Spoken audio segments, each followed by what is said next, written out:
Let's be honest. Family is supposed to be a safe space, but not every relative is healthy for your peace. Some of the deepest wounds don't come from strangers on the street, but from people who share your bloodline. And if you've been raised to believe you must tolerate a toxic family because that's your cousin or that's still your mama, let me free you today. Blood doesn't give anyone the right to break you down. Just because somebody shares your DNA does not mean they deserve unlimited access to your peace. I know that sounds harsh, but we need to have this conversation because too many people are walking around drained, anxious, and mentally exhausted, all because they think family means you have to accept anything and everything. So today, we're breaking down the 5 types of toxic family members you need to limit contact with. And before anybody comes for me in the comments, I'm not saying cut people off over small disagreements. I'm talking about consistent patterns of behavior that damage your mental health, your growth, and your peace. Let's get into it.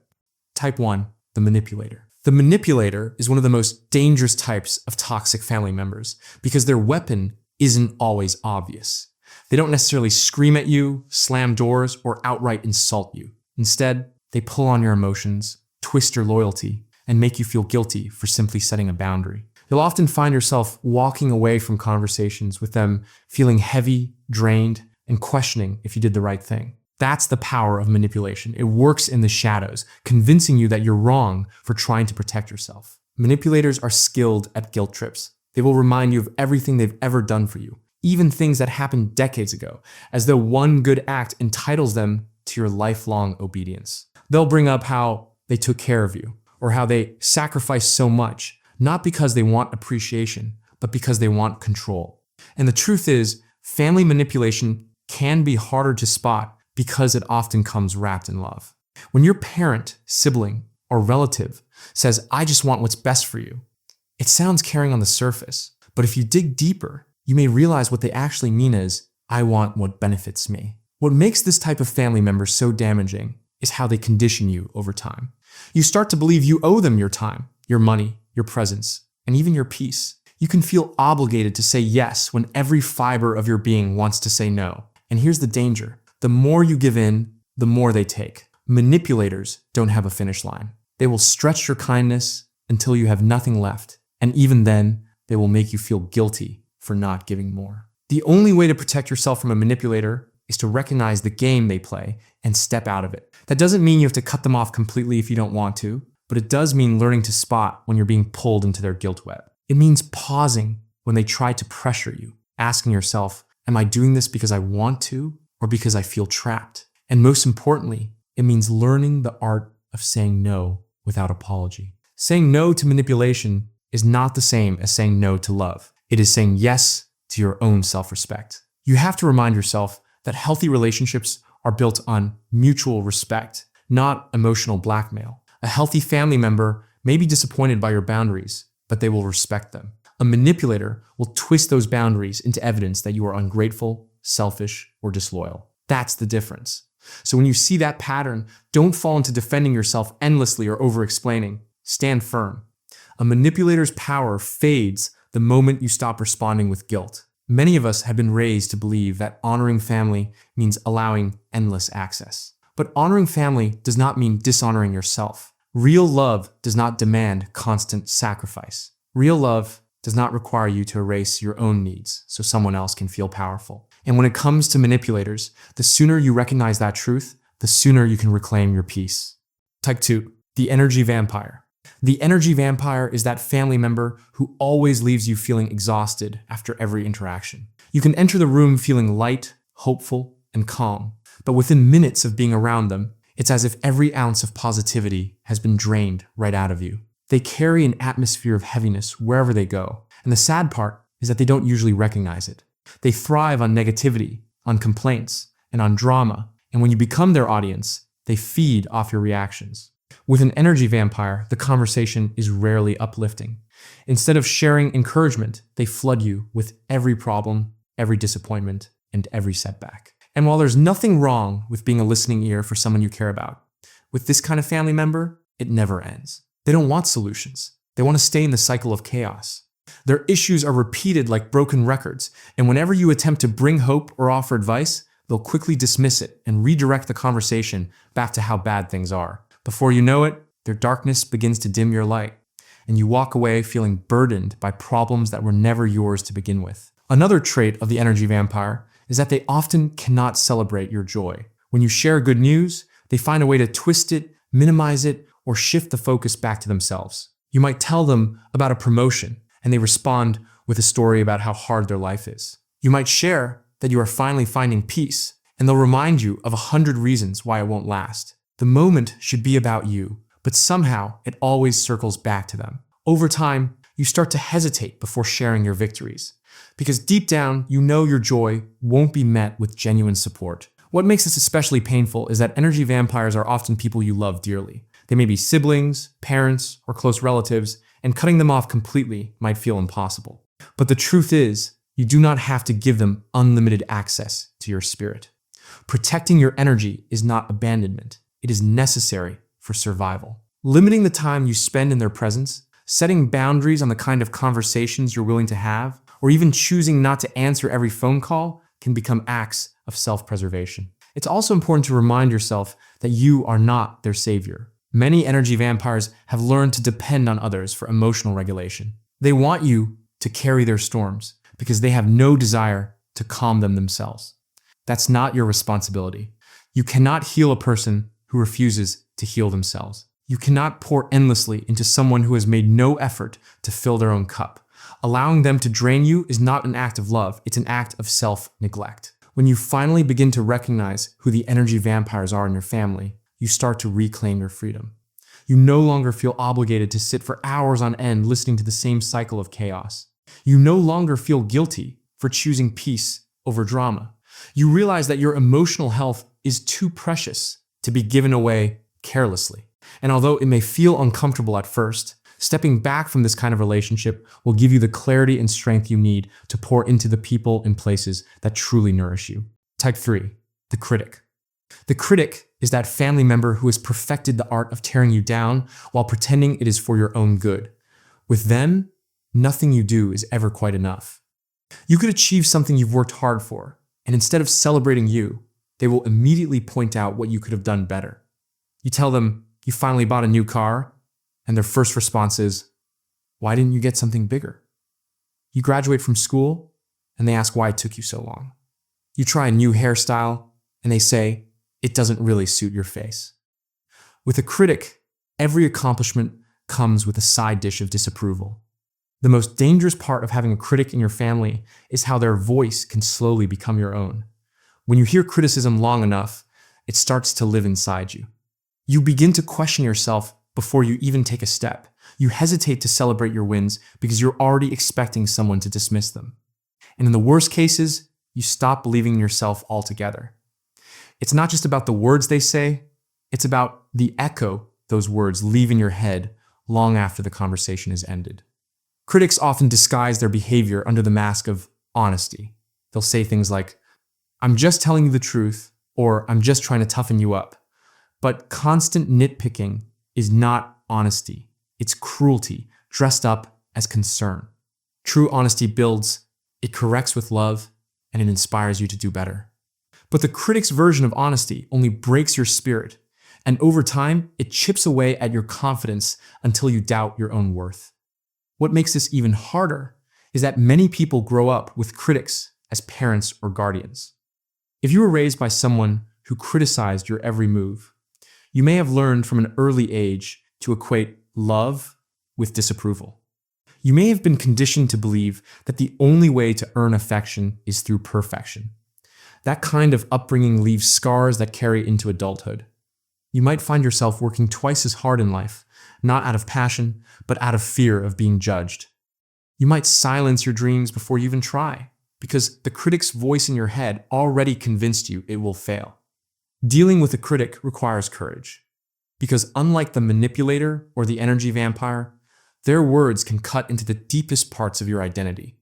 The first step is realizing that their constant disapproval says more about them than it does about you. People who criticize without pause often project their own insecurities. They feel small inside, so they make others feel smaller. They are dissatisfied with their own lives, so they search for flaws in yours. Once you begin to see their criticism for what it is, a reflection of their inner world, rather than a reflection of your value, you start to reclaim your power. Setting boundaries with a critic doesn't always mean cutting them off completely. Sometimes it means refusing to argue, refusing to explain yourself, and refusing to carry the weight of their disapproval. If you accomplish something and they diminish it, you don't have to defend why it matters. It matters because it matters to you. If they speak negatively about your choices, you can decide not to internalize it. You can choose silence over explanation, because not every opinion deserves a response. In fact, one of the strongest moves you can make with a critic is to stop seeking their approval altogether. It is also important to build environments where you are celebrated, not constantly critiqued. Spend time with people who see your effort, your growth, and your wins, no matter how small. Celebrate yourself, even when no one else does. Break the cycle by refusing to let someone else's disapproval dictate your sense of worth. Because the truth is, you could bend over backwards, achieve every milestone imaginable, and the critic would still find something wrong. Their satisfaction is not the goal, your peace is. For many women, this realization comes late in life, that you cannot please the critic, no matter how hard you try. But once you free yourself from that trap, you begin to move differently. You start pursuing goals because you want them, not because you need validation. You start walking into rooms without shrinking. You start looking at your reflection without hearing that critical voice in your head. You begin to heal from the lies that were fed to you under the disguise of honesty. And maybe the hardest but most liberating truth of all is this: you do not owe anyone perfection. Not your parents, not your siblings, not your extended relatives. You owe yourself peace, joy, and a life that feels fulfilling. Critics will always exist, but you can decide how much power they have over your spirit. At some point, you have to say, your words don't define me anymore. I choose to see myself differently. That is how you break free from the grip of the critic, and that is how you stop carrying the weight of someone else's insecurities on your back. Type 4, the drama starter. The drama starter is the relative who always seems to thrive on chaos. When you picture family gatherings, this is the person you immediately think of, because you know that sooner or later, something is going to happen. They have a way of turning even the simplest occasion into an argument, a scandal, or a fallout. It could be a wedding, a birthday, or just Sunday dinner, but somehow their presence guarantees tension. For them, quietness feels boring, and peace feels unnatural. They need drama the way some people need oxygen. Drama starters usually don't show up empty-handed. They come armed with gossip, half-truths, and whispered stories about what one relative supposedly said about another. They like to stir the pot, spreading little comments that set people against each other. And the most dangerous part is that they rarely take responsibility for the division they create. If two siblings end up fighting, the drama starter will stand back, shake their head, and pretend they don't know how it all escalated. In reality, they planted the seeds of conflict and then watched them grow like weeds. One of their favorite strategies is to position themselves as the middle person. They'll call you to tell you what someone else supposedly said, then turn around and call that same person to twist your words. Before you know it, you're caught in a conflict that you never intended to be part of. The drama starter loves that, because in their mind, it gives them power. When people are arguing, they become the center of attention, the one everyone runs to for clarification. It makes them feel important, even though they're damaging relationships in the process. The hard part about drama starters is how easily they can disguise their behavior. They'll say things like, "I just thought you should know," or "I don't want to get involved," but meanwhile, they're deeply involved. They'll act innocent, but if you look at the timeline of events, you'll notice that conflict almost always begins when they're around. This is not coincidence, it's a pattern. And once you start seeing the pattern, you can't unsee it. Dealing with a drama starter requires maturity, because the natural reaction is to defend yourself, to argue back, or to try and prove your innocence. That's exactly what they want. They want you riled up, emotional, and distracted, because it gives them more fuel to work with. The real power move is not to play the game.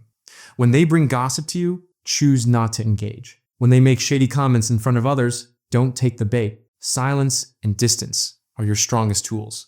A drama starter cannot thrive without an audience. If you stop giving them your reactions, you starve their fire. But it's not just about ignoring them, it's also about protecting your peace. Sometimes that means limiting how often you attend family events where you know they'll be present, Sometimes it means ending conversations the moment they shift into gossip. And sometimes it means setting a firm boundary that you will not be used as a messenger between other relatives. Protecting yourself doesn't make you cold, it makes you wise. Because if you're not careful, you'll spend years caught in webs of conflict that were never yours to begin with. Another painful truth about drama starters is that they often mask deeper issues within themselves. Many thrive on chaos because peace forces them to face their own emptiness. As long as everyone else is fighting, they can avoid looking at their own life. But understanding that doesn't mean you have to tolerate their behavior. You can have compassion for why they are the way they are, while still refusing to let them control the atmosphere of your home, your gatherings, or your spirit. For women,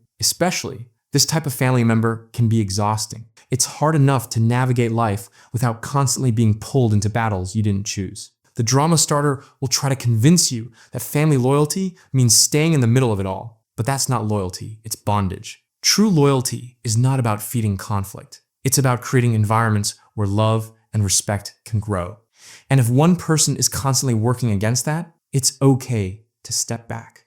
At the end of the day, you cannot stop a drama starter from being who they are. What you can do is stop giving them access to your peace. You can decide that your life is too valuable to spend entangled in petty arguments and endless gossip. You can choose to walk away from the noise and invest your energy into relationships that are rooted in love, honesty, and maturity. And when you do, you'll realize that peace really is possible, even if it means limiting contact with certain family members. Sometimes the best way to win against drama is simply not to play.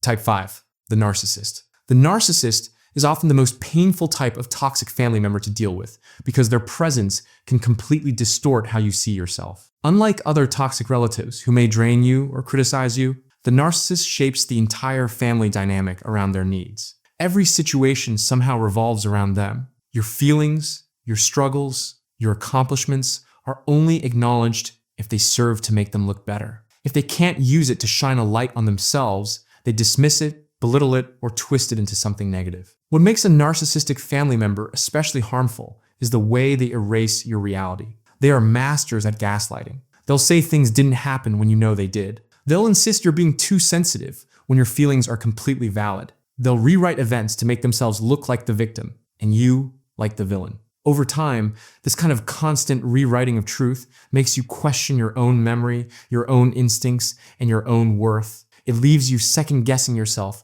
in ways that are emotionally exhausting. Growing up with a narcissistic parent, sibling, or even grandparent can leave long-lasting scars because you're taught from a young age that love is conditional. You learn that you are worthy only when you're useful to them, when you're making them proud, or when you're silent and obedient. Your individuality becomes a threat, and your boundaries become acts of rebellion. Instead of nurturing you, they shape you to orbit around their ego. That kind of environment makes it difficult to truly know who you are because your sense of self is constantly overshadowed by their presence. The hardest part is that narcissists can be incredibly charming to outsiders. They know how to play the role of the caring parent, the generous uncle, or the supportive sibling when other people are watching. They will pour on compliments and smiles in public, but behind closed doors, they can be manipulative, dismissive, or even cruel. This dual personality leaves you feeling trapped because when you try to explain what's happening, other people often don't believe you. They've only seen the polished version of the narcissist, not the destructive one you've lived with. Trying to win the approval of a narcissistic family member is like chasing the wind. No matter what you do, it will never be enough because they are not looking for connection. They are looking for control. You could give them your time, your energy, your loyalty, and they would still demand more. And when you finally burn out, they'll accuse you of being ungrateful or abandoning them. That cycle keeps you trapped unless you decide to break it. The truth is, you cannot love a narcissist into changing. You cannot out-sacrifice them, out-please them, or outperform their need for control. The only real solution is to step back and reclaim your own space.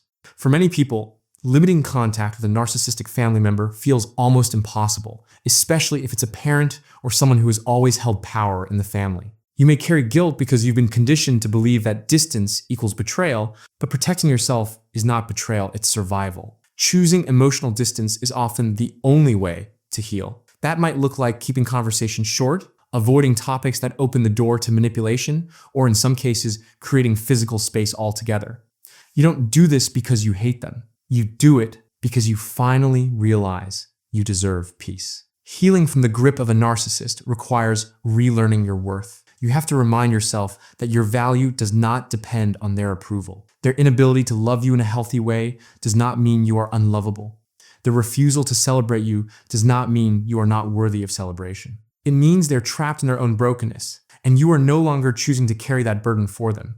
Once you embrace that truth, you start to rebuild the parts of yourself that were silenced for so long. It's not easy to accept, but some family members will never give you the love and validation you deserve. And that's okay, because you don't need their permission to live freely. You don't need their applause to chase your dreams. You don't need their approval to set boundaries that keep you safe. The moment you stop chasing what they'll never give, you open yourself to the kind of love and peace that has been waiting for you all along. Protecting yourself from a narcissistic family member is not about bitterness. It's about choosing life, joy, and wholeness over cycles of control and manipulation. At some point, you have to decide that your peace matters more than anyone's opinion about how you should handle family. You are not weak for creating space. You are not cold for protecting yourself. And you are not disloyal for choosing peace over dysfunction. The truth is, your life is too short to spend it in cycles that break your spirit. Healing requires hard choices.